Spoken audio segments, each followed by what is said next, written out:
Everyone, today our topic is meeting, prerequisites of meeting, मतलब requirement of a meeting. ये जो meeting है हमारी कंपनी की, जो भी एजीएम होती है, एनुअल जर्नल मीटिंग होती है, एक्स्ट्रा ऑर्डिनरी जर्नल मीटिंग होती है, उसके बारे में हम यहाँ पर आज स्टडी करेंगे। हमने लास्ट वीडियो में हमने जो हमारी वेरी वेरी फर्स्ट वीडियो थी वहाँ पर हमने डिस्कशन करा था मीटिंग के बारे में, जो सेक्शन नंबर 96 से सेक्शन नंबर 102 के ऊपर जाती है और सेक्शन नंबर 121। तो 96 से लेकर 102 for entire section for the meeting and section number 121 is also for the meeting. आज हम इसको जो सेक्शन होते हैं धीरे धीरे कंप्लीट करते हैं। सेक्शन नंबर 96 में क्या है, 96 से 102 मीटिंग के बारे में बताता है। तो एक छोटा सा हमारे पास सेक्शन और एक समरी दे रखी है इसके अंदर कि हमारी मीटिंग से पहले क्या होता है, ड्यूरिंग द मीटिंग क्या होता है और मीटिंग के बाद क्या होता है। This is the entire summary for the entire concept. तो पहले हम इसी के ऊपर फोकस करते हैं। ठीक है। Our next concept, type of a meeting and the procedures to convey them as per the company act 2013। Let us understand the term which are important to know for convening a meeting. तो सबसे पहले होता है एक meeting को बुलाने के लिए हमारे को ये सभी चीज़ों की रिक्वायरमेंट होती है। अगर हम एक कंपनी चला रहे हैं, तो कंपनी चला रहे हैं, हम नई नई कंपनी हमने बनाई है, हमने कहा कि हम इस साल जो होते हैं ना एजीएम करने वाले हैं या फिर इस साल अपने शेयर होल्डर्स को बुलाने वाले हैं, एजीएम करनी है, तो उसके लिए हमें किस किस चीज़ों की ज़रूरत होने वाली है, किन किन रूल्स किन किन प्रोसीजर्स को फॉलो कर कर हम एक मीटिंग को कंडक्ट कर सकते हैं, जिसे हम ये कह सकते हैं कि this is a valid meeting. तो क्या होता है उसके लिए, हमें जो होता है ना मीटिंग का एक नोटिस होता है, नोटिस ऑफ द मीटिंग, जो हमारे पास सेक्शन नंबर 101 में होता है। Explanatory statement to be annexed with the notice होता है। तो सेक्शन नंबर 101 हमारे को नोटिस के बारे में बताता है, जहां पर हमें ये देना होता है कि एज ए इनविटेशन हमारी मीटिंग कंडक्ट हो रही है। और उसी के साथ साथ 102 के अंदर हम एक एक्सप्लेनेटरी स्टेटमेंट देते हैं कि मीटिंग्स किस टॉपिक पर होने वाली है। ये हमारे पास एक बिफोर मीटिंग का मतलब प्रोसीजर होता है कि मीटिंग से पहले हमें एक नोटिस जारी करना पड़ता है, एक एक्सप्लेनेटरी स्टेटमेंट देनी पड़ती है। इस मीटिंग के दौरान हमें क्या करना होता है, मीटिंग के दौरान देखते हैं कि मीटिंग हो रही है तो क्या हमारा कोरम है मीटिंग को कंडक्ट करने के लिए। कोरम का मतलब होता है कि minimum number of a person required to conduct the meeting. कम से कम इतने लोगों की जरूरत होती है एक मीटिंग को बुलाने के लिए, एक मीटिंग को वैलिड करार देने के लिए। Chairman of the meeting present है। प्रोक्सी कौन है, मतलब कौन कौन प्रोक्सी है, यहाँ पे कितने लोग जो होते हैं ना प्रोक्सी है। वोटिंग के बारे में देखना होता है, रेजोल्यूशन भी देखना होता है, स्पेशल रेजोल्यूशन पास हो सकता है या फिर ऑर्डिनरी रेजोल्यूशन पास होगा। तो ड्यूरिंग द मीटिंग के अंदर हमें कोरम के बारे में, प्रोक्सी के बारे में, वोटिंग के बारे में, चेयरमैन के बारे में, रेजोल्यूशन के बारे में, ये सब चीजें जो होती है ना ध्यान में रखनी होती है। मीटिंग के अंदर, उस मीटिंग के बाद जो मीटिंग के अंदर जो भी चर्चाएं होती है ना उसको कहाँ लिखा जाता है, एक मिनट बुक के अंदर लिखा जाता है। एक मिनट बुक बनाई जाती है, मिनट बुक को इंस्पेक्शन किया जाता है, फिर maintenance and inspection of document होता है, ई फॉर्म बनाया जाता है। पोस्ट मीटिंग के बाद जो होता है, मीटिंग के बाद हम क्या क्या करते हैं, मीटिंग के बाद हम मिनट्स बनाते हैं, मिनट्स को चेक करते हैं, मेंटेनेंस एंड इंस्पेक्शन करते हैं। तो सबसे पहले जो होता है ना हम क्या करते हैं, हम देखते हैं कि जर्नल मीटिंग क्या होती है, बोर्ड मीटिंग क्या होती है, क्लास मीटिंग क्या होती है। मीटिंग भी अलग अलग तरीके की होती है। अलग अलग तरीके की मीटिंग होने का मतलब क्या होता है, what do you mean by the journal meeting. Journal meeting का मतलब क्या होता है कि the journal meeting can be AGM होता है, ईजीएम होती है। AGM is mandatory yearly gathering of a company shareholder. The objective of holding AGM is to providing an opportunity to the members to discuss the functioning of the company and take step to project their interest. They can discuss any matter relating to the conduct of affairs of the company. EGM जो होती है defined as a meeting of a shareholder which is not an AGM. The objective of holding EGM is to discuss any matter जो urgently बहुत ज्यादा important होता है, which can not been postpone till the next AGM. तो journal meeting हमको पता है कि हमारी कंपनी की एनुअल जर्नल मीटिंग होती है, हमारी कंपनी की सालाना मीटिंग होती है। इस कंपनी की सालाना मीटिंग का मतलब क्या होता है, ये मीटिंग शेयर होल्डर्स की होती है, held as per the provisions of the act. The AGM, ये जो हमारे को कहता है जनरल मीटिंग जो होते हैं हमें एजीएम एनुअल जनरल मीटिंग, एक एनुअल जनरल मीटिंग होती है, एक हमारे पास एक्स्ट्रा ऑर्डिनरी जनरल मीटिंग होती है, ठीक है। एक एनुअल जनरल मीटिंग होती है, एक एक्स्ट्रा ऑर्डिनरी जनरल मीटिंग होती है। ऑब्जेक्टिव ऑफ होल्डिंग एजीएम क्या होता है कि अपॉर्चुनिटी टू द मेंबर्स, मतलब यहाँ पर जो भी हमारी कंपनीज के मेंबर्स होते हैं उनको अपॉर्चुनिटी दी जाती है कि तुम किसी भी मैटर के ऊपर डिस्कशंस कर सकते हो, ठीक है, प्रोवाइडिंग एन अपॉर्चुनिटी। तो एजीएम के अंदर क्या दी जाती है, एजीएम के अंदर एक अपॉर्चुनिटी दी जाती है मेंबर्स को कि तुम discuss the functioning of the company, ठीक है, क्या कहते हैं कि discuss the functioning of the company. तो हमें क्या बोलना है, जैसे हम एजीएम क्यों कंडक्ट की जाती है, यहाँ पर हमारे मेंबर्स को एक राइट दिया जाता है, ठीक है। एक एजीएम होती है, एक ईजीएम होती है। एजीएम क्या करती है, एक अपॉर्चुनिटी देती है मेंबर्स को। AGM providing an opportunity to the members होता है, क्या अपॉर्चुनिटी प्रोवाइड कर देती है, discussing the functioning of the company. मतलब this AGM providing an opportunity to the member, क्या member discuss the functioning of the company, बताओ कैसे कंपनी चलाई जाए, ठीक है। कोई भी matter relating to the conduct of affair of the company, मतलब discuss the matter relating to the functioning of the company. जो कंपनी हमारे को क्या होता है, हम हर एक साल एजीएम कंडक्ट करते हैं, यहाँ मेंबर्स को अधिकार दिया जाता है कि हम अपनी कंपनी को किस तरीके से फंक्शनिंग करें, discuss the functioning of the company.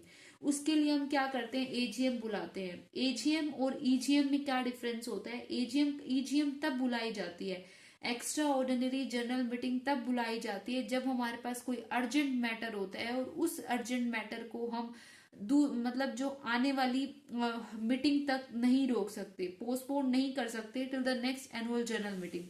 तो एक्स्ट्रा ऑर्डिनरी जनरल मीटिंग क्या होता है, एक्स्ट्रा ऑर्डिनरी जनरल मीटिंग के अंदर डिस्कस किया जाता है मैटर जो अर्जेंटली रिक्वायर्ड है and can not been postpone till the next AGM, which can not been postpone till the next AGM. तो उसके लिए हम क्या करते हैं, हम एक्स्ट्रा ऑर्डिनरी जनरल मीटिंग को बुलाते हैं।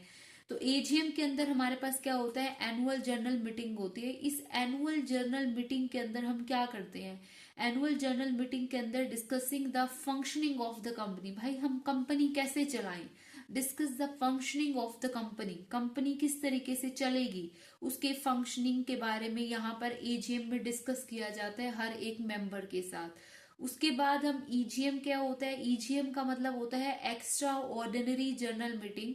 कुछ अर्जेंट मैटर आ जाते हैं which can not been postpone till the next AGM, तो उसके लिए हम एक्स्ट्रा ऑर्डिनरी जनरल मीटिंग को बुलाते हैं। हमारे पास आता है बोर्ड मीटिंग क्या होती है, बोर्ड ऑफ डायरेक्टर्स की जो मीटिंग होती है डायरेक्टर्स की, ये हमारे मेंबर्स की मीटिंग होती है। यहाँ पर हम अपने क्या करते हैं, बोर्ड ऑफ डायरेक्टर्स की मीटिंग को हम बोर्ड मीटिंग कहते हैं। Meeting of the particular class of a member, जैसे creditor, preference share holders, debenture holders. Prerequisites of the meeting are in general applicable to all kind of meeting, although the time limit may differ and there might be a special mention to certain type of meeting। तो क्या कहता है कि हमारे पास board general meeting सबकी सभी members की meeting होती है जहां पर discussing the functioning of the company. EGM जब हमारे पास बहुत ज्यादा अर्जेंट मैटर होता है which can not been postpone till the next AGM, तो उसके लिए हम एक एक्स्ट्रा ऑर्डिनरी जनरल मीटिंग बुला लेते हैं। फिर द बोर्ड मीटिंग होती है, बोर्ड मीटिंग हमारी मीटिंग फॉर द बोर्ड और मतलब directors of the company. And the next is the class meeting. Class meeting किस लिए होती है, specific class of the specific class के लिए, लाइक द क्रेडिटर्स के लिए अलग मीटिंग, प्रेफरेंस शेयर होल्डर्स हैं तो उन सभी प्रेफरेंस शेयर होल्डर की मीटिंग कंडक्ट करना, इक्विटी शेयर होल्डर्स की मीटिंग कंडक्ट करना, डिबेंचर होल्डर की मीटिंग, मतलब एक स्पेसिफिक क्लास से जो रिलेटेड मीटिंग होती है वो क्लास मीटिंग कहलाती है। लेकिन जो प्री रिक्वायरमेंट होती है मीटिंग की वो सभी के ऊपर एप्लीकेबल होती है, जैसे कि नोटिस दिया जाता है, फिर उसके साथ एक ठीक है 101 के अंदर नोटिस दिया जाता है, फिर 102 के साथ नोटिस के साथ साथ एक एक्सप्लेनेटरी स्टेटमेंट दी जाती है। ये सारी प्री रिक्वायरमेंट ऑफ मीटिंग इस सभी मीटिंग्स के अंदर रिक्वायर्ड है। आगे हमारे पास होता है कि मीटिंग का जो नोटिस होता है 101, ठीक है, 101 के साथ क्या होता है, एक एक्सप्लेनेटरी स्टेटमेंट दी जाती है 102 के अंदर, ठीक है। तो यहाँ पे भी हम देखते हैं कि क्या एक्सप्लेनेटरी स्टेटमेंट होते हैं। Notice meeting through electronic mode क्या होता है, ठीक है। Notice period note less then 21 days, ये बहुत सारी चीजें होती हैं जो हमें देखनी है। Explanatory statement to be annexed with the notice, तो कौन सी एक्सप्लेनेटरी स्टेटमेंट होती है जो हमें नोटिस के साथ लगानी होती है, यही हमने देखनी है, ठीक है। मीटिंग का कोरम क्या होता है, Section number 101 of the Company Act state that in order to properly call a general meeting, at least 21 clear days is required to be given, either in writing होता है, electronic mode, in such manner is में prescribe.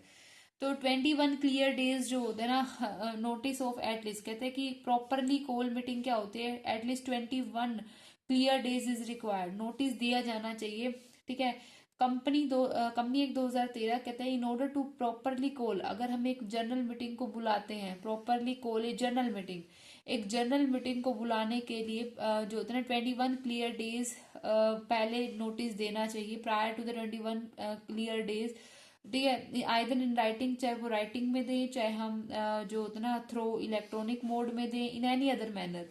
In case of a specified IFSC public company होता है, हम इसके बारे में पढ़ेंगे। तो in order to properly call a general meeting, a notice of 21 clear days जो होता है ना इज रिक्वायर्ड। अगर एक हम मीटिंग को बुला रहे हैं और ये कहते हैं कि ये मीटिंग वैलिड होनी चाहिए, तो उसके लिए हमें 21 जो होता है ना clear days, 21 clear days notice दिया जाना चाहिए। नोटिस क्या होना चाहिए, notice of at least 21 clear days. ठीक है, इज रिक्वायर्ड। नोटिस क्या होता है, नोटिस ऑफ 21, नोटिस ऑफ कहते हैं नोटिस ऑफ एटलीस्ट, ये होता है notice of at least 21 clear days is required. यहाँ तक समझ आया। Notice of the meeting 101। अब कहते हैं content of the notice, notice में क्या कंटेंट होता है, यहाँ पे देखेंगे कि एक नोटिस वैलिड मीटिंग होने के लिए content, every notice of the meeting में state the place, date, day, hour of the meeting shall contain a statement of business to be transacted. इस नोटिस में क्या होता है, 21 क्लियर डेज तो होने चाहिए। 21 क्लियर डेज के अंदर कोई गवर्नमेंट हॉलीडे आ रहा है तो उसको इंक्लूड नहीं किया जाएगा। ठीक है, 21 क्लियर डेज के अंदर जो भी गवर्नमेंट हॉलीडे आ रहा है वो इंक्लूड नहीं किया जाएगा। क्लियर डेज क्या होता है, the term 21 clear days means that date on which notice is served and the date of the meeting are excluded while sending the notice of the meeting. ध्यान से देखने हैं, 21 क्लियर डेज का मतलब होता है कि जब नोटिस सर्व किया जाता है और डेट ऑफ द मीटिंग, जैसे आज मैं जब आज 1 तारीख को मैं नोटिस दे रही हूँ, ठीक है, 1 तारीख को नोटिस दे रही हूँ, जिस दिन दे रही हूँ और जिस दिन रिसीव हुआ, वो दो क्लियर जो 2 दिन होंगे वो एक्सक्लूड किए जाएंगे while sending the notice of the meeting. Company can not curtail the requirement of 21 days through it's article of A company. तो कहते हैं company can not curtail the requirement of 21 clear days through it's article AOA. कहते थे कि मेरी एओ में 15 दिन लिख रखे हैं, 20 दिन, ऐसा कुछ नहीं होगा। 21 क्लियर डेज है तो है। इस 21 क्लियर डेज के अंदर डेट ऑफ डिस्पैचिंग और date of receiving is not been included. Clear days means the date on which notice is served and date of meeting. Notice जब दिया जा रहा है और डेट ऑफ मीटिंग है वो इंक्लूड नहीं है, ठीक है, एक्सक्लूडेड है।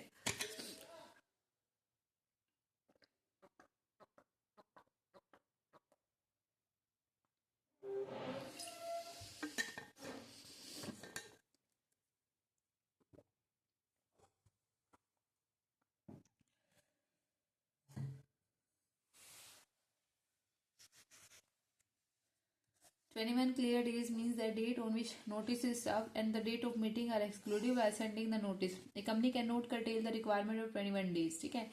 Person entitled to receive the notice of the general meeting, every member of the company। तो कहते हैं कि person entitled to receive the notice of the general meeting। Content हमने पढ़ लिया था कि इसमें क्या होना चाहिए, प्लेस क्या है, डेट क्या है। हमारे पास देखो क्या होता है कंटेंट, कहाँ पर मीटिंग है। जैसे हमारे पास कोई वेडिंग जो होता है ना कार्ड आता है तो उसमें कहते हैं कि कहाँ पर है शादी, प्लेस ऑफ मीटिंग, कहाँ पर है मीटिंग, डेट ऑफ मीटिंग, ठीक है, कौन सी डेट पर है, डे क्या है, ठीक है, hour of the meeting and कितने देर तक चलने वाली है, कब स्टार्ट है, hour of the meeting and shall contain a statement of business, कौन सा बिजनेस ट्रांजेक्ट किया जा रहा है। तो इसके अंदर क्या चीजें जरूरत होती है, 5 थिंग क्या होता है, डेट बताओ, प्लेस बताओ, ठीक है, डेट बताओ, प्लेस बताओ, डे बताओ, डेट बताओ, डे बताओ, प्लेस बताओ, बिजनेस कौन सा ट्रांजेक्ट किया जा रहा है, आर ऑफ मीटिंग, कितनी देर मीटिंग चलेगी, ठीक है, ये भी बताओ। तो डेट भी बताओ, डे भी बताओ, प्लेस भी बताओ, आर भी बताओ, और बिजनेस टू बी ट्रांजेक्ट, वो हमारे पास नोटिस होता है कि इसमें ये सारी चीजें रिक्वायरमेंट होती है। कंटेंट ऑफ द मीटिंग होता है। Person entitled to receive the notice of the general meeting, the notice of every meeting of the company shall be given to every member of the company, auditor of the company, every director of the company. मतलब क्या होता है, ये notice किस किस को दिया जाता है, ये नोटिस जो होता है ना सर्व किया जाता है हमारे सबसे पहले हमारी कंपनीज के मेंबर्स को, legal representative of deceased member, ठीक है, assignee of in insolvent member, auditor of the company, director of the company. तो कंपनी का ऑडिटर कौन है, डायरेक्टर कौन है, मेंबर्स कौन है, डिसीज्ड जो मेंबर है उसके legal representative, assignee of the insolvent member, कोई मेंबर इंसॉल्वेंट हो गया है तो उसका जो भी असाइनी होगा उसको नोटिस दिया जाएगा, डायरेक्टर को दिया जाएगा, ऑडिटर को दिया जाएगा, मेंबर्स को दिए जाएंगे कंपनीज के, और जो भी मेंबर है member of A deceased, legal representative of A deceased member, तो मेंबर्स हो जाते हैं, legal representative of deceased members हो जाते हैं, assignee of insolvent, every directors को, और कंपनी का जो भी ऑडिटर है ना, सभी व्यक्तियों को पर्सन ये जो नोटिस होता है वो दिया जाता है 21 क्लियर डेज के अंदर। जो डेट ऑफ डिस्पैच होता है और date when the meeting is conducted is excluded होता है, ठीक है, means the date on which notice is served हो जाता है डेट ऑफ मीटिंग। तो नोटिस इज सर्व, जब नोटिस दिया जा रहा है, नोटिस दिया जा रहा है और मीटिंग क्या हो रही है, डेट ऑफ मीटिंग। तो कहता है व्हेन डेट ऑन विच, तो कहता है date on which notice is served, date on which notice is served वो दिन नहीं होता, और डेट ऑफ मीटिंग, मीटिंग का दिन एक्सक्लूडेड होता है। तो क्या होता है कि date on which meeting is, date on which notice is serve, date of meeting are excluded. अब होता है सेंडिंग ऑफ नोटिस, होता है मीटिंग थ्रू इलेक्ट्रॉनिक मोड। हम क्या करते हैं कि जब हम अपने नोटिस को सेंड करते हैं इलेक्ट्रॉनिक मोड के अंदर, ठीक है, जैसे ईमेल के द्वारा, अब तो सारे नोटिस ही इलेक्ट्रॉनिक मोड के अंदर आते हैं, ठीक है, इलेक्ट्रॉनिक मोड में ही आते हैं।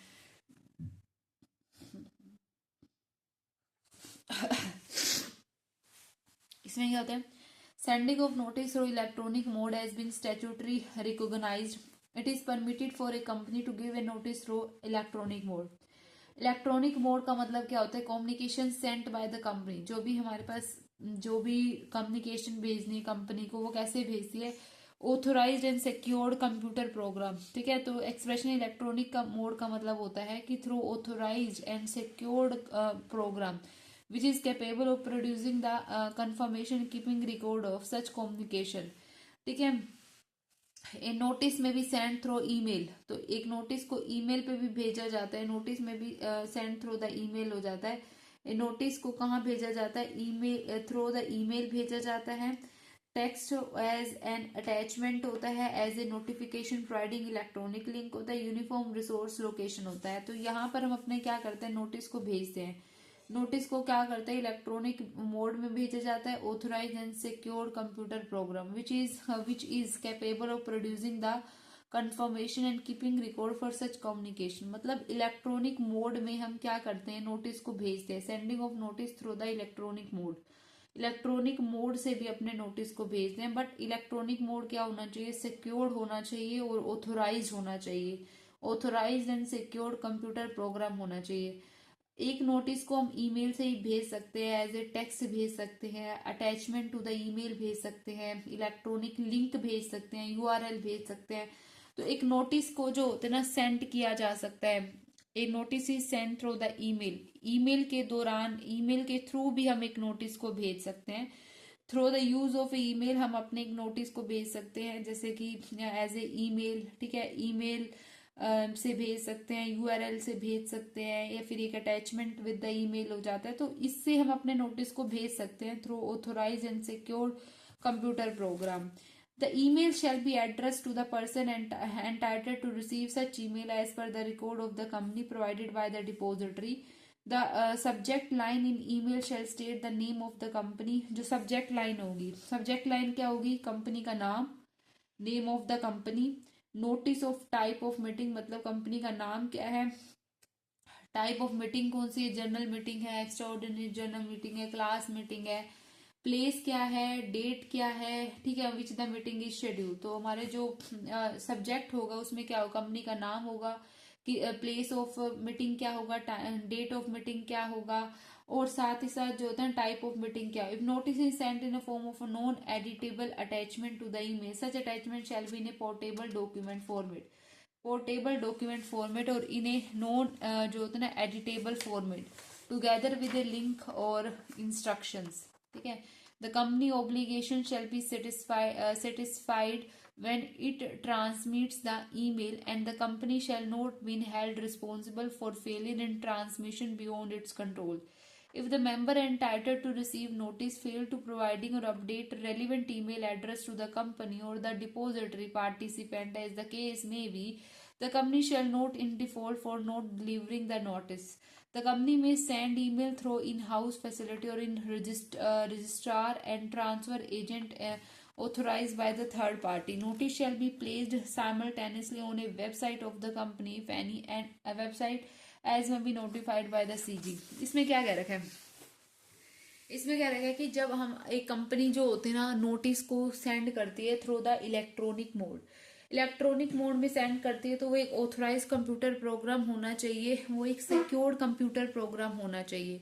नोटिस को भेजा जाना चाहिए ईमेल के ऊपर। ईमेल में हम थ्रू अटैचमेंट भी यूज कर सकते हैं, ईमेल का लिंक का भी यूज कर सकते हैं, यूआरएल का भी यूज कर सकते हैं, टेक्स्ट का भी यूज कर सकते हैं, ठीक है। तो उस तरीके से मेल से हम अपने नोटिस को भेज सकते हैं। ईमेल जो होती है वो क्या होती है, shall be address to the person. Email में ईमेल का एड्रेस क्या होना चाहिए, पर्सन जो कि कौन दे हमें डिपोजिटरी। तुम्हें पता है कि जब हम शेयर्स को खरीदते हैं तो हम एक डीमेंट अकाउंट बनाते हैं, डीमेंट अकाउंट के अंदर हम अपनी मेल आईडी डालते हैं। डीमेंट हम जो हमारे पास है नेशनल एक होती है कि national and national depository services limited, NDSL, मतलब नेशनल डिपोजिटरी सर्विसेज, नेशनल है ना, NDSL एंड CDSL, एक होती है CDSL, central depository services limited, एक होती है कि नेशनल सर्विसेज NSDL, ठीक है। दो डिपोजिटरीज होती है हमारी, दो डिपोजिटरीज होती हैं, डिपोजिटरी, ठीक है। दो डिपोजिटरी है हमारे पास, CDSL होती है, एक CDSL, ठीक है, एक होती है NSDL, ठीक है। इसे कहते हैं सेंट्रल डिपोजिटरी सिक्योरिटी लिमिटेड, इसे नेशनल सिक्योरिटी डिपोजिटरी लिमिटेड, ठीक है। तो इसे हम क्या कहते हैं, national security depository limited, central deposit security limited. यहाँ पर हम अपने डीमेंट अकाउंट को बनाते हैं। यहाँ पर जब डीमेंट अकाउंट को बनाते हैं तो वो हमारे को क्या होता है, हमें ईमेल आईडी डालनी होती है। तो ये नोटिस कहाँ पर आएगा, उस ईमेल आईडी पर आएगा जो हमने डिपोजिटरी को दे रखी है।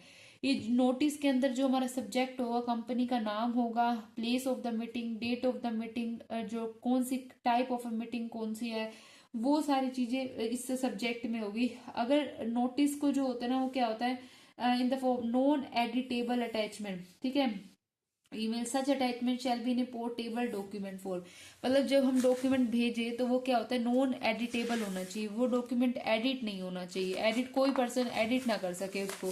जैसे हम किसी कॉपी को स्कैन कर देते हैं तो वो एडिट नहीं हो पाती ना, जैसे हम PDF को एडिट कर सकते हैं बट एक स्कैन कॉपी को एडिट नहीं कर सकते। तो कहते हैं कि जो भी नोटिस होगा वो हमारे पास क्या होगा, नॉन एडिटेबल होगा। अगर कहते हैं company obligation shall be satisfied when it transmit the mail होता है, ट्रांसमिट द ईमेल होता है, and the company shall not be held responsible for failure transmission beyond its control. अगर एक कंपनी नोटिस को दे देती है और नोटिस उसके पास नहीं पहुंचती तो कंपनी रिस्पॉन्सिबल नहीं है, कंपनी ने नोटिस भेज दिया है, ठीक है। Receive the notice fail to providing, if a member entitled to receive notice fail to provide और updated relevant email address to the company to the depository होता है, as the case may be, the company shall not be in default. अगर members ने सही email address नहीं दिया, फिर updated email address नहीं दिया, तो company shall not B liable, company default नहीं है, डिफॉल्टेड नहीं है। द कंपनी में सेंड ईमेल होता है through in house facility register and transfer agent, the company shall be place simultaneously. तो क्या होता है, इस नोटिस को कंपनी अपनी वेबसाइट के ऊपर भी प्लेस करे जितना हो सके जल्दी, ठीक है। Non receipt of notice according to section by accident, omission, given notice to or known receipt of such notice by any member or other person who is entitled to such notice for any meeting shall not invalid the proceeding of the meeting. The onus is on the company to prove that the omission was not deliberately. देखा, इसमें क्या होता है, अगर कोई member किसी तरीके से जो होता है ना, किसी भी वजह से नोटिस रिसीव नहीं कर पाता, अगर कोई भी मेंबर किसी भी वजह से कोई नोटिस रिसीव नहीं कर पाता, ठीक है, अगर कोई भी मेंबर किसी भी वजह से कोई भी नोटिस जो होता है ना रिसीव नहीं कर पाता, अगर वो रिसीव नहीं कर पाता, ठीक है, तो इसमें जो होता है ना हमारी जो मीटिंग होगी वो इनवैलिड नहीं होगी। Owners of the company is that, ये जो कंपनी की जिम्मेदारी है कि ये प्रूव करे कि ओमिशन वाज नॉट डेलिबरेटली, जो ओमिशन है वो डेलिबरेटली नहीं हुआ।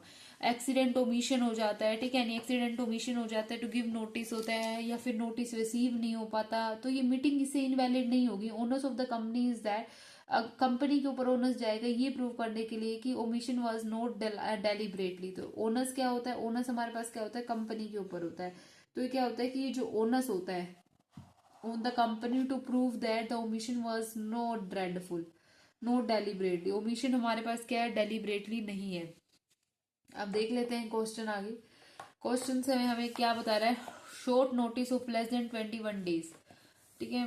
यहाँ पे हमारे पास है, mister Abhinav, A member of logistic limited, filed A complaint against the company for not serving him a notice for attending the AGM. The company in turn providing the proof that they had sent the notice by the way of email to Mr. Abhinav inviting him to attend the annual general meeting of the company. Abhinav alleges that he never received the email. State whether the company is not liable and not feel guilty for contravening the provision as per the section number, because the company proved that the company gave the notice to Mr. Abhinav. Company ने prove करा है कि company ने अभिनव को notice दिया है। तो as per the section number 101 हमें ये बताया जाता है कि मीटिंग इज नॉट इनवैलिड होता है, the proceed of the meeting is not invalid because the company, because owners of the company is जो ओनर्स होता है वो क्या होता है कंपनी का, टू प्रूव दैट, ये प्रूव करना है कि ओमिशन वॉज नॉट डिलाइटफुल। तो यहाँ पर कंपनी ने ये प्रूव कर दिया कि ओमिशन वॉज नॉट डेलिबरेटली। देखते इसमें क्या है, as per the rule number 18 of the companies act होता है, obligation shall be satisfied when its trans in the email and the company shall not held responsible. तो वही है कि कंपनी क्या होती है, कंपनी रिस्पॉन्सिबल नहीं है क्योंकि company, the owners of the company prove that the company is not deliberately omission, ठीक है। कंपनी ने जो होता है ओमिशन वॉज नॉट डेलिबरेटली, तो ओनर्स कंपनी के ऊपर है ना कि prove that the omission was not deliberately, इसने प्रूव कर ही दिया है, ठीक है, प्रूफ दे दिया उसने कंपनी ने, ठीक है। तो company shall not held responsible failure transmission beyond the control होता है, if the member entitled to receive the notice fail to providing the relevant email address हो जाता है, ठीक है। As the case may be, company shall not be in default और not delivering any notice accordingly, limited shall not held guilty if there is a failure of transmission beyond the control. क्या हो रहा है, failure of transmission beyond the control, मतलब क्या होता है कि अगर हमारे पास ट्रांसमिशन में फेलियर हो रहा है, उसका कंट्रोल है ही नहीं उस पर, तो हमारी जो इसमें अभी did not update his email address, ठीक है। तो इसमें हम company is not responsible for the entire case. Short notice of at least 21 days, हमने कहा 21 क्लियर डेज होता है जिसमें हमारे पास डेट ऑफ मीटिंग और जो डिलीवर ऑफ नोटिस होता है, date of delivering of notice हो जाता है, the date of meeting is excluded, वो 21 क्लियर डेज होते हैं। लेस देन 21 क्लियर डेज हैं तो इस केस में क्या होता है, let's start. As notice earlier, usually general meeting need to be called by giving at least notice of 21 clear days, लेकिन a general meeting may be called after giving a shorter notice than the specific in subsection 101 if consent in writing or by electronic mode in accordance with। हम short notice भी दे सकते हैं less than 21 days। कब दे सकते हैं, in case of annual general meeting by not less than 95% of the member entitled to vote therefore। हम क्या कहते हैं कि हम एनुअल जनरल मीटिंग बुलाते हैं, हम एनुअल जनरल मीटिंग में अगर हमारे पास 95% ऑफ द मेंबर्स क्या कह देते हैं, वोट दे देते हैं, ठीक है, तो हम एक शॉर्ट नोटिस से हमारे पास क्या कर देते हैं, मीटिंग को कंडक्ट कर सकते हैं 21 days। In case of any other general meeting by the member of the company holding, if the company has a share capital majority in the number of a member entitled to vote who represent not less than 95% of such part of the paid up share capital of the company as given a right to vote at the meeting, having if a company has no share capital not less than 95% of the total voting power exercising at that meeting, any member of the company is entitled to vote only on some resolution or resolution to be moved at a meeting and not on the other, those meetings shall be taken into account for the purpose of subsection 1 of the 101 in respect of the formal resolution not in respect of later। देखो क्या कह रहा है ये, कहते हैं कि हमारे पास जो होता है short notice of less than 21 days, तब भी हमारी मीटिंग वैलिड होगी जब एजीएम के अंदर 95% मेंबर्स जो होते हैं वो क्या कर देते हैं कि वोट देते हैं। In case of AGM, by not less than 95% of the member entitled to vote, they at, ठीक है। तो 95% मेंबर अगर वोट दे रहे हैं कि कोई बात नहीं, शॉर्ट नोटिस है, तो क्या हुआ, हमारे हम एजीएम के अंदर 95% ऑफ द मेंबर्स जो होते हैं ना, वोट दे रहे हैं। अगर हमारे पास क्या होता है, अगर कोई और, in the case of any other general meeting by the members of the company holding, if the company has a share capital majority in a number of a member entitled to vote, मतलब अगर हमारे company के अंदर जो होता है ना share capital है, अगर कंपनी के अंदर क्या है, शेयर कैपिटल है, तो इसके अंदर हमारे पास कहता है कि मेजोरिटी ऑफ ए मेंबर्स जो होते हैं ना, एटलीस्ट 95% ऑफ मेंबर्स जो होते हैं ना इन फेवर में हमारे, तो वहां पर हमारे पास शॉर्ट नोटिस भी एप्लीकेबल होता है। कंपनी है no share capital not less than 95% of the total voting power exercisable at that meeting. अगर एक कंपनी के पास शेयर कैपिटल है majority in number of member entitled to vote and who represent not less than 95% of such part of the paid up share capital of the company as given, अगर हमारी company के पास 100 paid up capital है, तो हमारी 95% से कम जो होता है ना वोटिंग नहीं होनी चाहिए। अगर हमारी पेड अप कैपिटल नहीं है, तो हमारे पास 95% मेंबर्स जो होते हैं एग्री होने चाहिए कि हम शॉर्ट नोटिस पर भी आ जाएंगे, तो 21% तब भी हमारी क्या होगी, मीटिंग वैलिड हो जाएगी। ठीक है, यहाँ पे भी हमको यही दे रखा है, देखते हैं इसका question. The paid up share capital of जो होता है ना आकाश सोप्स लिमिटेड 50 लाख, जो पेड अप शेयर कैपिटल है वो क्या है, 50 lakh divided into 5 lakh shares. हम हमारी जो पेड अप शेयर कैपिटल है 50 लाख है, 50 लाख का, ठीक है। The director of the company are क्या होता है, जो डिजायर्स होते हैं of calling an extra ordinary general meeting by giving a shorter notice which is less than the 21 days, 60% of the holding shares worth 40 जो होता है ना लाख, मतलब हमारे पास क्या है, हमारे पास क्या करें, यहाँ पे कह रहा है कि जो 60% है 50 लाख का जो होता है ना, ठीक है, तो 50% का 60%, मतलब 50 लाख का जो 50 लाख है उसका 60%, तो हमारे पास क्या हुआ, 30 लाख हुआ। ठीक है, तो 30 लाख का मतलब क्या होता है, हमारे पास कितनी है, इंटू 5 लाख शेयर्स, मतलब 5 लाख शेयर्स ऑफ 10 रुपए का, 3 लाख शेयर्स। ठीक है, इसमें 3 लाख शेयर्स कह रहे हैं। इसमें कहता है giving a shorter note which is less then 60% of the member, जो 60% ऑफ मेंबर है, जहां हमारे पास 5 लाख शेयर्स है, ठीक है, वहां पे कह रहा है कि 60% members holding share worth ₹40 lakh, ठीक है, क्या कहते हैं, 40 लाख रुपए के जो शेयर्स हैं वो लोगों ने ले रखे हैं। ठीक है, 40 लाख रुपए के शेयर्स जो होते हैं ना, जैसे हमारे पास 50 लाख है, तो इसमें टोटल नंबर ऑफ शेयर्स कैसे निकलेगा, पेड अप शेयर कैपिटल कितनी है, पेड अप शेयर कैपिटल है 50 लाख रुपीज। ठीक है, रुपीज 50 लाख रुपीज, उसको 10 रुपए का ईच है, तो हमारे पास क्या हो गया 5, ठीक है, तो हमारे पास क्या हो गया 50 लाख रुपीज है, तो इसका मतलब हमारे पास 5 लाख रुपीज, तो उसको नंबर ऑफ शेयर्स कितने निकल आएंगे, 5 lakh rupees, number of shares आएंगे 5 लाख नंबर ऑफ शेयर्स। ठीक है, 5 लाख नंबर ऑफ शेयर है। इसमें कह रखा है कि शॉर्टर नोटिस दिया है 60% of the member holding the share, जो हमारे जो 60% मेंबर्स है, मतलब 3 लाख जो शेयर होल्डर्स होते हैं, जिनकी जो वर्थ होती है वो कितनी है, 40 लाख है, according to their consent by electronic mode to their shorter notice. और उन्होंने क्या है, कंसेंट दिया है कि हम शॉर्टर नोटिस के लिए एग्री है, तो क्या है 60%, 3 लाख शेयर होल्डर्स हैं। 3 लाख शेयर होल्डर्स के अंदर क्या हो रहा है, कहते हैं 3 लाख शेयर होल्डर्स ने जो कि क्या कर रहे हैं, 40 लाख जो होता है ना होल्डिंग ले रहे हैं, 40 लाख होल्डिंग ले रहे हैं, तो वो कंसेंट हो जाते हैं electronic mode shorter note. Whether the EGM can be valid, क्या हमारी ईजीएम वैलिड है, in above case a consent to call a EGM by the shorter notice has been accordance by the 60% of member holding the share 40 lakh which work out। इसमें हमारे को क्या कह रहे हैं, देखो इसमें कहता है अकॉर्डिंग 60% मेंबर्स, है ना, 60% मेंबर्स है यहाँ पे हमारे, ये देखो यहाँ 60% of the member holding the shares, जो 60% मेंबर्स है, पेड अप शेयर कैपिटल कितनी है 50 lakh rupees, divided into 5 lakh shares of 10 रुपए का ईच, तो इसे इसमें क्या है डिवाइड 5 लाख शेयर्स हैं, 5 लाख शेयर्स हैं। ठीक है, और इसने हमारे को कह रखा है कि जो 60% मेंबर्स होते हैं ना, जो कि 40 लाख शेयर्स ले रहे हैं, ठीक है। 50 हमारे पास टोटल कितने हैं, 50 लाख शेयर होल्डर्स हैं, 50 लाख शेयर कैपिटल है, total share capital 50 lakh rupees है, 50 लाख शेयर कैपिटल है।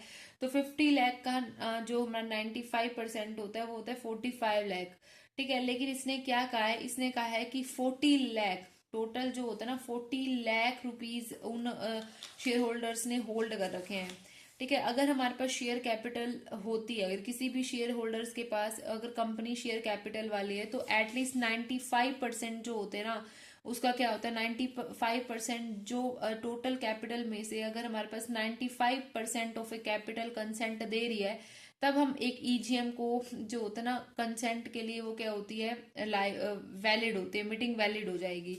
लेकिन क्या कहता है कि 40 लाख, हमारे पास 5 लाख का क्या होता है, 50 लाख का, 50 लाख में से जो होता है ना, 50 लाख में से कह रहे हैं कि 40 लाख जो होते हैं ना, 40 लाख रुपए वाली, 40 लाख रुपया शेयर कैपिटल है इन 60% लोगों के पास, इन 60% लोगों के पास 40 लाख रुपए की शेयर कैपिटल है। टोटल शेयर कैपिटल हमारे पास है 50 लाख।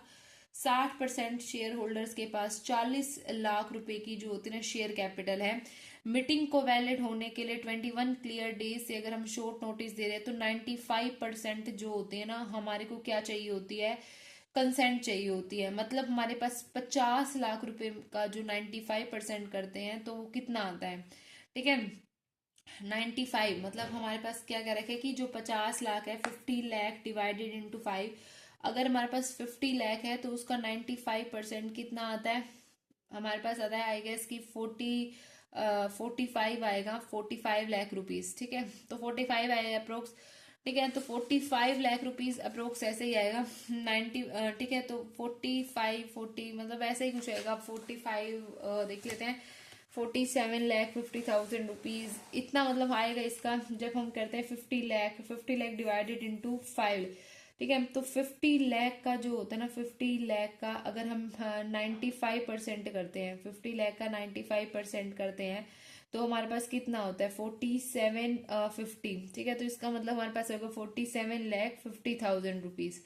इतने अगर हमारी शेयर कैपिटल होती तो ये मीटिंग वैलिड हो जाती, लेकिन इनके पास है कितना 40 लाख, तो 40 लाख रुपया ले रहे हैं, तो क्या मीटिंग वैलिड है, नहीं। इसमें देखते क्या कह रखा है, कहता है कि 80% बन रहा है, मतलब 40 लाख का 50 लाख का जो होता है ना, 40 लाख 50% होता है। रिक्वायरमेंट मेजोरिटी क्या होती है, not less than 95% of the paid up share capital which gives a right to vote in the meeting, shareholder holding shares worth 4750 must consent to a shorter notice, therefore EGM can not been valid. ठीक है, EGM हमारे पास क्या होते हैं, valid नहीं है। 47,50,000 rupees अगर हमारे पास 95% लोग अगर 95% of paid up share capital consent देती, तो हमारी मीटिंग वैलिड होती। अब हमारी मीटिंग वैलिड नहीं है। Authority to call a general meeting, मतलब authority to call a general meeting, general meeting को कौन बुला सकता है, ठीक है, एक जनरल मीटिंग को कौन बुला सकता है, called by the board of director, an individual director does not have authority to call a general meeting, any notice of the general meeting given without the sanction of the board is invalid, the same can be ratified by the board, for calling a general meeting the board pass a board resolution. एक general meeting जो होती है ना, वो कौन बुलाता है, board of director. एक इंडिविजुअल डायरेक्टर हमारी board of meeting general meeting को नहीं बुला सकता, given without the sanction of the board is invalid, लेकिन the same can be ratified by the board, for calling a general meeting board passes a resolution। मतलब क्या होता है कि जनरल मीटिंग को बुलाने के लिए कौन जनरल मीटिंग को बुलाता है, बोर्ड बुलाता है, board of directors general meeting को बुलाते हैं, लेकिन एक इंडिविजुअल डायरेक्टर जनरल मीटिंग को नहीं बुलाता। अगर एक जनरल मीटिंग को एक इंडिविजुअल डायरेक्टर बुला लेता है, तो इसको रेटिफाई किया जा सकता है, कैसे, बाय पासिंग रेजोल्यूशन इन, हाँ ठीक है, by passing A board resolution. तो हम एक जनरल मीटिंग को बुला सकते हैं। एक जनरल मीटिंग विदाउट बोर्ड के सेंशन से नहीं बुलाई जा सकती, मतलब बोर्ड का सेंशन होना बहुत जरूरी है। एक सिंगल डायरेक्टर जनरल मीटिंग को नहीं बुला सकता। जनरल मीटिंग हमारी कौन बुलाएगा, board of director general meeting को बुलाएंगे, एक सिंगल डायरेक्टर जनरल मीटिंग को नहीं बुला सकता। ठीक है, दूसरी बात होती है कि एक मीटिंग को, जनरल मीटिंग को वैलिड होने के लिए बोर्ड का रेजोल्यूशन होना बहुत ज्यादा जरूरी होते हैं, without it meeting is not valid.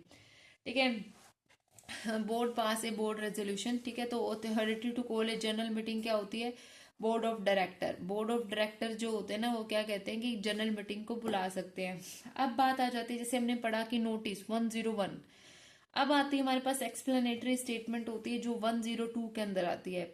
ठीक है, 102 के अंदर हमारे पास एक ये एक्सप्लेनेटरी स्टेटमेंट होती है जो 102 के अंदर आती है, जो हम नोटिस के साथ जो होते हैं ना, एनेक्जर की तरह होती है ये। ठीक है, company mentioned that where any special business to be transit at any company, the explanatory statement shall be annexed to the notice calling such general meeting. The explanatory statement must specify the nature of the concern, interest, financial or otherwise, if any, in respect of the item. Every director, the manager, every key manager, relative of the person mention any other information and the fact that may enable a member to understand the meaning, scope, implication of item of a business and take decision thereon. इसमें क्या कह रखा है, कहते हैं कि general meeting को बुलाया जाता है ना जब हम, तो हम नोटिस देते हैं। नोटिस के साथ जो होता है ना, हम एक एक्सप्लेनेटरी स्टेटमेंट देते हैं, उसको एनेक्जर्स के साथ, एज ए एनेक्जर जो होता है ना, एक्स्ट्रा जो होता है ना, एक्सप्लेनेटरी स्टेटमेंट दे देते हैं as per the section number 102 के साथ। ठीक है, द नेचर, इसमें क्या स्पेसिफाई होता है, इसमें स्पेसिफाई होता है जो भी हमारे कंसर्न है, इंटरेस्ट है, फाइनेंशियल्स है, इफ एनी, अगर कोई होता है in respect of each item, मतलब हमारा डायरेक्टर का कोई इशू है, every director and the manager, every की मैनेजर, अगर मतलब कंसर्न है, मैटर है, किसके रिगार्डिंग में, डायरेक्टर्स के एमपी के रिगार्डिंग कोई भी मैटर होता है, एंड रिलेटिव पर्सन मेंशन, अगर हमारे पास ठीक है, तो हम एक्स्ट्रा ऑर्डिनरी जो होता है ना, एक्सप्लेनेटरी स्टेटमेंट में क्या डालते हैं, कोई भी मैटर, कोई भी इंटरेस्ट, कोई भी कंसर्न, कोई भी financials in relations to the KMP, in relations to the director या relative of director and the KMP, अगर कोई मैटर होगा तो वो हम जो होता है ना, एक्सप्लेनेटरी स्टेटमेंट में डाल देंगे। Mention where the special business to be transit at the company's general meeting, मतलब हम क्या कहते हैं, एक स्पेशल बिजनेस होता है, एक ऑर्डिनरी बिजनेस होता है। ठीक है, दो तरीके के बिजनेसेस होते हैं, स्पेशल बिजनेस होता है, एक ऑर्डिनरी बिजनेस होता है। ठीक है, स्पेशल बिजनेस क्या होता है, एजीएम के अंदर जितने भी बिजनेस होते हैं threatened except the one stated above are special business. AGM के अंदर हर एक बिजनेस जो होता है ट्रांजेक्ट किया जाता है, स्पेशल बिजनेस, तो कहते हैं कि at the EGM every business transacted in a special business, explanatory statement is not required for transacting the ordinary business। कहता है ये जो एक्सप्लेनेटरी स्टेटमेंट होते हैं ना, ये हमारे को क्या होते हैं, स्पेशल बिजनेस में जरूरी होते हैं। ये क्या होता है, स्पेशल बिजनेस में जरूरी होते हैं। ये एक्सप्लेनेटरी स्टेटमेंट जब हम देते हैं तो वो क्या होती हैं, वो हमारे को कहाँ जरूरी होती हैं, स्पेशल बिजनेस के अंदर जरूरी होते हैं। ये जो ऑर्डिनरी बिजनेस होते हैं ना, ऑर्डिनरी बिजनेस के अंदर हमें एक्सप्लेनेटरी स्टेटमेंट की कोई भी जरूरत नहीं होती। ऑर्डिनरी बिजनेस के अंदर हमें एक्सप्लेनेटरी स्टेटमेंट की जरूरत नहीं होती। ऑर्डिनरी स्पेशल बिजनेस के अंदर हमें एक्सप्लेनेटरी स्टेटमेंट 102 की रिक्वायरमेंट होती है। यहाँ पर जो भी मैटर्स होते हैं, interest, financial concerns relating to the director, KMP, या फिर रिलेटिव ऑफ डायरेक्टर और केएमपी, इसमें मैटर होते हैं। Any other information that may enable a member to understand the meaning, scope and the implication of item of a business to take the decision. कोई भी other matters होते हैं जो members के कंसर्न के लिए होते हैं फॉर टेकिंग देयर डिसीजन, मतलब स्कोप ऑफ द बिजनेस क्या है। तो यहाँ पर हमारे मेंबर डायरेक्टर्स, केएमपी या रिलेटिव ऑफ डायरेक्टर केएमपी, उनका कंसर्न, उनके फाइनेंशियल्स, उनके इंटरेस्ट का के बारे में जानकारी दी जाती है।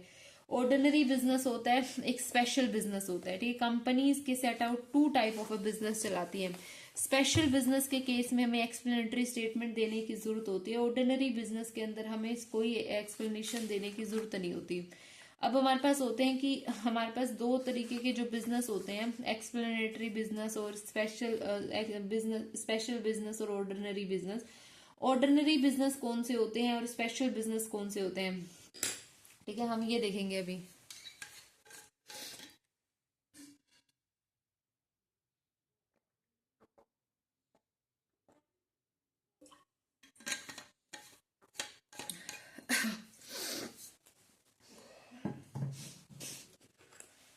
Annual general meeting of the company, the consideration of financial statement and the report of the board of director and auditor, the declaration of dividend, appointment of director होता है, appointment and the fixing of the remuneration of auditor. क्या होता है ordinary business के अंदर, सबसे पहले होता है consolidation of financial statement and the report of the board of director. क्या होता है, हमें पता है ऑर्डिनरी बिजनेस क्या होता है, फाइनेंशियल स्टेटमेंट्स होती हैं, report of board of director होते हैं, ठीक है, एंड ऑडिटर्स होते हैं। तो financial statement, consolidated financial statement, report of board of director और ऑडिटर की जो रिपोर्ट होती है। अगर हम डिविडेंड डिक्लेयर करते हैं, this is the ordinary business. अगर हम डायरेक्टर को प्लेस करते हैं, मतलब कि क्या होता है कि appointment of director in place of retired जो भी डायरेक्टर होता है, दोज रिटायरिंग होता है। Appointment and fixing of the remuneration of auditor होता है। तो डायरेक्टर से related appointment of director in place of replacing of retired director, remuneration of the auditor होता है, कोई फाइनेंशियल स्टेटमेंट होती है, फिर मैटर या फिर रिपोर्ट ऑफ ऑडिटर होता है, या फिर report of board of director होता है, ठीक है। Report of board of director, auditor, auditor का remuneration, appointment of a director in place और रिप्लेसिंग ऑफ रिटायर्ड डायरेक्टर होता है, कोई डिविडेंड को डिक्लेयर कर रहे हैं, तो this is known as a ordinary business. इसे हम क्या कहते हैं, ऑर्डिनरी बिजनेस कहते हैं। कौन सा, अगर हम कोई भी फाइनेंशियल कंसोलिडेटेड फाइनेंशियल स्टेटमेंट बना रहे हैं, ठीक है, रिपोर्ट ऑफ, इसमें क्या होता है, कंसोलिडेटेड फाइनेंशियल स्टेटमेंट बना रहे हैं, या फिर बोर्ड ऑफ डायरेक्टर की रिपोर्ट, या फिर ऑडिटर की रिपोर्ट, ठीक है। Report of board of director हो जाता है और रिपोर्ट ऑफ ऑडिटर हो जाता है। फिर होता है कि ऑडिटर का जो होता है ना, remuneration, appointment and fixing of, मतलब कि क्या होता है, अपॉइंटमेंट करना और फिक्सिंग कर देना, रेम्यूनरेशन ऑफ द डायरेक्टर, ठीक है, फिक्सिंग ऑफ अपॉइंटमेंट, ठीक है। इसमें क्या कहता है कि अपॉइंटमेंट करना, यहाँ पे हमारे को क्या कह रखा है कि अपॉइंटमेंट ऑफ, अपॉइंटमेंट करना, ठीक है, अपॉइंटमेंट कर देना एंड, ठीक है, ये क्या कहता है कि अपॉइंटमेंट कर देना और फिक्सिंग कर देना रेम्यूनरेशन ऑफ अ डायरेक्टर। दूसरी बात हो जाता है कि रेम्यूनरेशन ऑफ ऑडिटर, सॉरी, फिर कहते हैं कि डायरेक्टर की अपॉइंटमेंट करना, डायरेक्टर की अपॉइंटमेंट कर देना, कैसे, कब अपॉइंटमेंट कर देना, by in place of retiring director होता है, दोज रिटायर, उसके बाद जो हम नया डायरेक्टर अपॉइंट कर देते हैं। डिविडेंड को डिक्लेयर करना, वो भी इसी के अंदर आता है, डिक्लेरेशन ऑफ डिविडेंड। तो डिविडेंड का डिक्लेरेशन भी इसी में ही आता है, डिक्लेरेशन ऑफ एनी डिविडेंड, ठीक है, तो वो भी इसी में ही आएगा। अब आता है कि all the business to be transacted होता है threaten except the ones stated above are special business. Every business transacted in a special business, जो भी बिजनेस होता है ना ईजीएम के अंदर, जो भी ईजीएम के अंदर बिजनेस होता है, एक्स्ट्रा ऑर्डिनरी जनरल मीटिंग के अंदर जो भी बिजनेस होता है ना, वो हमारे पास एक स्पेशल बिजनेस होता है। उसके लिए हमें एक एक्सप्लेनेटरी स्टेटमेंट की रिक्वायरमेंट होती है, ठीक है। तो हमारे पास क्या होती है कि जो भी बिजनेस ईजीएम में कंडक्ट किया जाता है, हमें पता है ना कि जब हमारे लिए अर्जेंट हो जाता है एंड अर्जेंट मैटर है और इसको हम, and it can not been postpone till the next AGM, तो हम ईजीएम को बुला लेते हैं। तो ईजीएम में जो भी मैटर होते हैं ना, वो हमारे स्पेशल मैटर, स्पेशल बिजनेस होते हैं, स्पेशल बिजनेस होते हैं। अब कहते हैं कि set out if any item of the special business relate और effect any other company, the extent of the share holding is that other company of every promoter, director, managing and every other KMP shall be disclosed if the extent of shareholding is 2% or more of the paid up share capital of that company. Item of business refer to any document which is to be considered at the meeting, then the time and the place where such document can be inspected should also be specified in the explanatory statement. क्या कहा जाता है कि explanatory statement के अंदर क्या क्या लिखा जाता है, क्या क्या मेंशन होता है एक्सप्लेनेटरी। देखो इसमें क्या कह रखा है, ये हमारे पास ऑर्डिनरी बिजनेस है, ऑर्डिनरी बिजनेस के बारे में बता दिया। ईजीएम के अंदर जो भी मैटर होते हैं वो हमारे सारे क्या होते हैं, स्पेशल बिजनेस होते हैं, ठीक है, स्पेशल बिजनेस होते हैं ईजीएम में। कहते हैं अगर प्रोवाइजो 102 सेट आउट दैट अगर if any item of the special business relate करता है, इफेक्ट करता है any other company, the extent of shareholding in that other company of every promoter, director, manager and of every other KMP।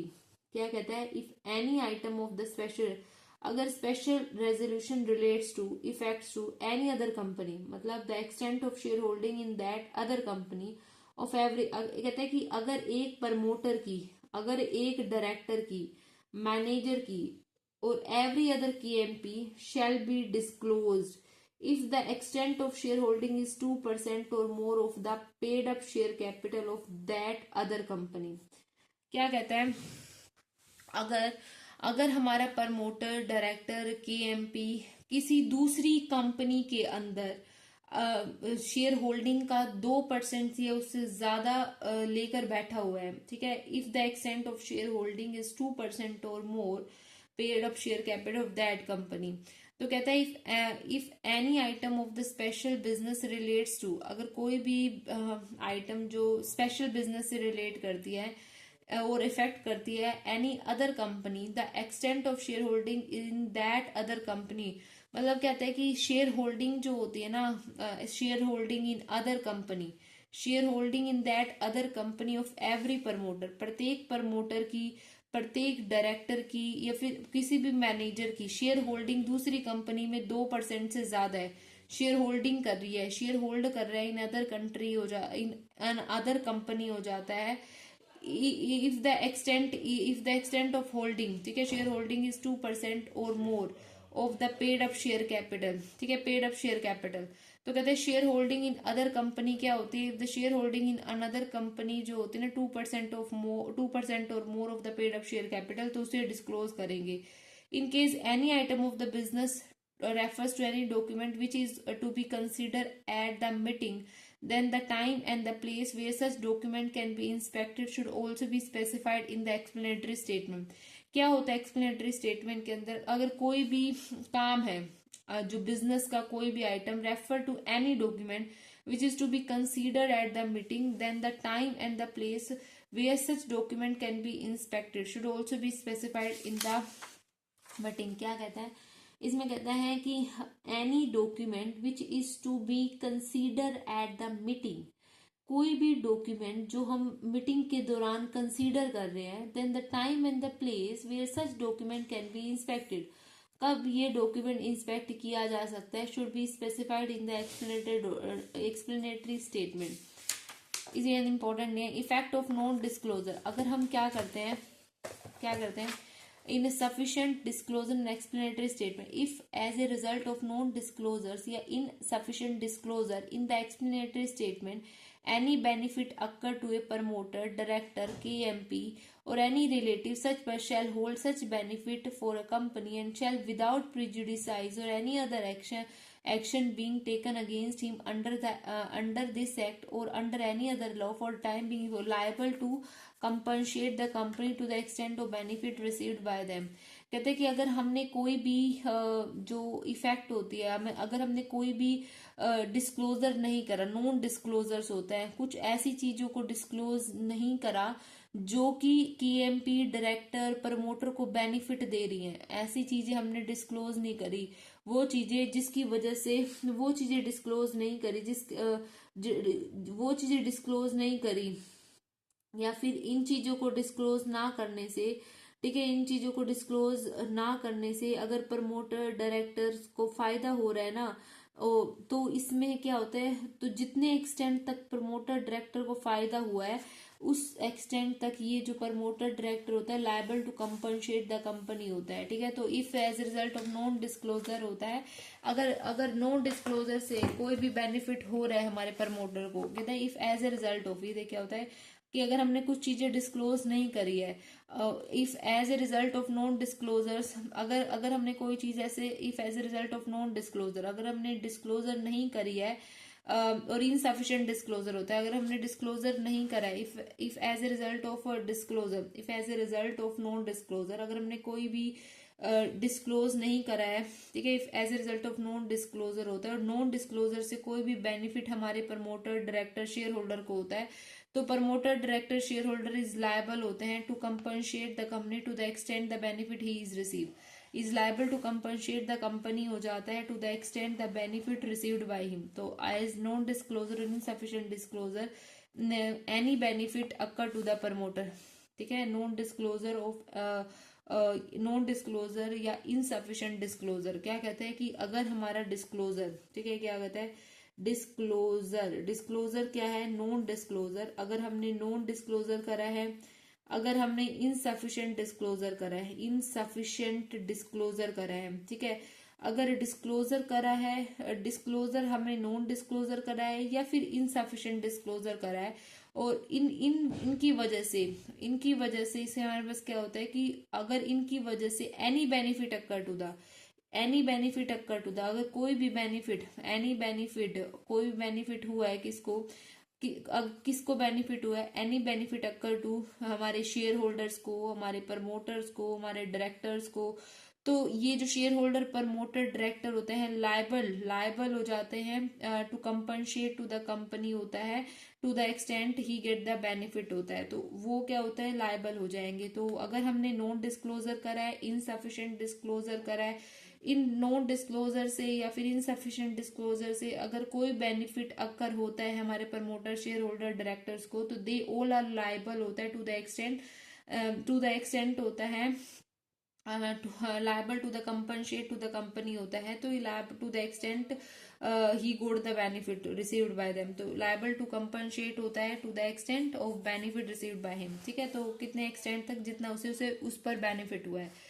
तो these all are the points होता है। Penalty for contravention of the provision, तो कुछ भी नहीं है, बस हमें यहाँ तक करना है कि अगर हमने डिस्क्लोजर नहीं करा या फिर इनसफिशिएंट डिस्क्लोजर करा है हमने एक्सप्लेनेटरी स्टेटमेंट के अंदर, तो जो भी डायरेक्टर, प्रमोटर्स, केएमपी होते हैं वो लायबल हो जाएंगे to the extent he got the benefit होता है फॉर सच नॉन डिस्क्लोजर्स। तो ये होता है हमारे पास ईजीएम में जो भी मैटर होते हैं वो स्पेशल बिजनेस के अंदर होते हैं।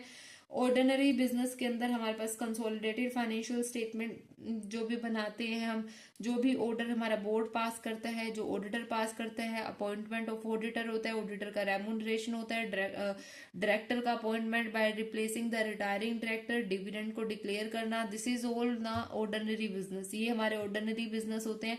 हमारे पास जो भी ईजीएम के अंदर जो स्पेशल मैटर्स होते हैं, जो हमारे ईजीएम में जो भी मैटर्स डिस्क्लोज होते हैं वो हमारे क्या होते हैं, स्पेशल बिजनेस से रिलेटेड होते हैं, वो ऑर्डिनरी बिजनेस से रिलेटेड नहीं होते। अगर केएमपी, डायरेक्टर, प्रमोटर का किसी दूसरी कंपनी के अंदर शेयर होल्डिंग है, उसकी शेयर होल्डिंग 2% ही उससे ज्यादा है, ठीक है, इस 2% और more of the paid up share capital है, तो वो हमारे पास क्या होता है, वो भी हमारे को स्पेशल बिजनेस के अंदर कंसिडर किया जाएगा।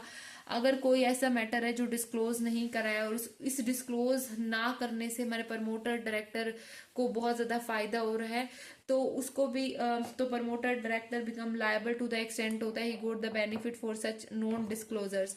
तो ये सारी चीजें क्या होती है, इफेक्ट ऑफ नॉन डिस्क्लोजर या फिर इनसफिशिएंट डिस्क्लोजर, ठीक है। तो कोरम ऑफ द मीटिंग भी हमारे पास होता है, सेक्शन नंबर 103 होता है। 103 हमारे को क्या बताता है, कोरम ऑफ द मीटिंग, ठीक है। तो section number 103 quorum of the meeting बताता है, ये हम अपनी नेक्स्ट वीडियो में जो होता है ना पढ़ेंगे। Till then thank you and have a nice day. आप मेरी वीडियो को, अगर आपको मेरी वीडियो पसंद आई है तो please like, share and subscribe my channel, ताकि हम इस जर्नी को कंटिन्यू करें, हम अपने कॉर्पोरेट एंड अदर लॉ के सब्जेक्ट को कंप्लीट करें। The chapter is continue with the management and administration. अभी तक हमने रजिस्टर्स के बारे में पढ़ा, मीटिंग्स के बारे में पढ़ा, एनुअल रिटर्न्स के बारे में पढ़ा, ठीक है। At most 60% of this chapter is wrap up, ठीक है। नेक्स्ट वीडियो के अंदर हम कोरम ऑफ द मीटिंग के बारे में पढ़ेंगे कि कोरम ऑफ मीटिंग क्या होती है, चेयरमैन ऑफ मीटिंग कौन होता है, ठीक है, प्रॉक्सी कौन होते हैं, इन सब चीजों के बारे में हम नेक्स्ट वीडियो के अंदर पढ़ेंगे। Till then thank you and have a nice day friends, bye bye.